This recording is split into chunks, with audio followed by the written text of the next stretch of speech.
I'm Noah Waldeck from Subjectively Objective, and today I'm making a little companion video to my review of Gregory Halpern's King Queen Knave. I couldn't find a place for this in my main review of the book, but I really wanted to tell this story that I found about the origins of the project. I think there's a great lesson in it for anyone looking to make long-term bodies of work themselves. Gregory Halpern created the work in King Queen Knave over a 20-year period in his childhood hometown of Buffalo, New York. He's been photographing Buffalo since 2003 when he was a graduate student at California College of the Arts. Speaking about that time, Halpern said, "I was really struggling. Larry Sultan was my advisor, and he pulled me aside and said, 'I think you might need a third year.'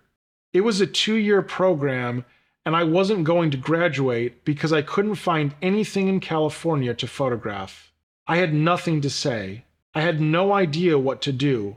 But the one thing that I feel like I've got to offer, or to say that I can claim as my own, was going back to Buffalo in winter. So I took a month in between the semesters, sort of in a panic, and went back and photographed every day in winter. That was 19 years ago, and that's what inspired the book's title. But the oldest pictures in the book come from that winter. And again, the original title for the project was 19 Winters, 7 Springs. I think this is a pretty inspiring story about the origins of long-term bodies of work. Sometimes projects really do take a long time to become something. Or maybe you don't even know that you've been working on a specific project.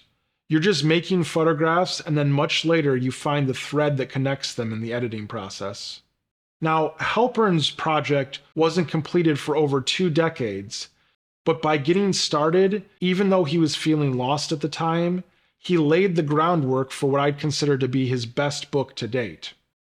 Interestingly, although he said he couldn't find anything to photograph in California at the time when he was in graduate school, Halpern did go on to make ZZYZX, which is a very acclaimed book about California, which is named after the desert town of the same name that's northeast of Los Angeles.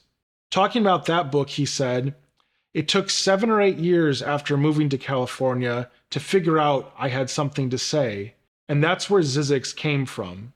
I was living back in the East Coast when I did that ZZYZX work, and I was living in California when I started the Buffalo work." Speaking about making the work in a place he's no longer living, Halpern said, "There's something really helpful about being both an insider and an outsider. The photography world sometimes has this, I think, oversimplified language. Are you a photojournalist outsider, or are you an insider making work about an identity or an experience that you can claim as your own? There's a lot of fascinating and important work that sits somewhere in the middle. I don't ever feel like a total insider or total outsider in Buffalo, but I think that's the key to me, to have both insider knowledge, but also a little bit of distance." And then speaking about giving projects time to develop, he said, "Usually I don't like my pictures when I first see them. I like to sit with the work, show people, figure out what's working and what's not, and then return to making pictures with a more informed vision." I think that idea of distance, whether it's the physical distance from a place to help you appreciate it, like Halpern did with both his work in Buffalo and King Queen Knave and his work in California with ZZYZX, or the distance that time gives you if you sit on your work after you create it before you turn it into something, I think both of those kind of distance can be really helpful in allowing you to see what you've made more clearly. As someone who shoots pretty prolifically myself, but often doesn't edit the work down into final projects for a very long time, I find it really inspiring that someone as good as Gregory Halpern might need 20 years to figure out what a project is going to become.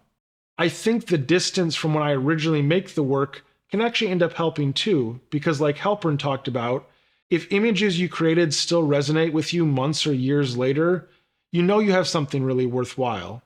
So the lesson in this for me is just to keep shooting, knowing that one day you'll have accumulated the ingredients to be able to make something out of it. If you haven't already seen my full review of King Queen Knave, go ahead and give it a watch. I hope you enjoyed this video, and if you did, leave a comment, like the video, and subscribe to the channel for more insights into the photo book making process. And if you'd like to support what I'm doing, go ahead and buy a book, print, or magazine from Subjectively Objective. I'll be seeing you again soon.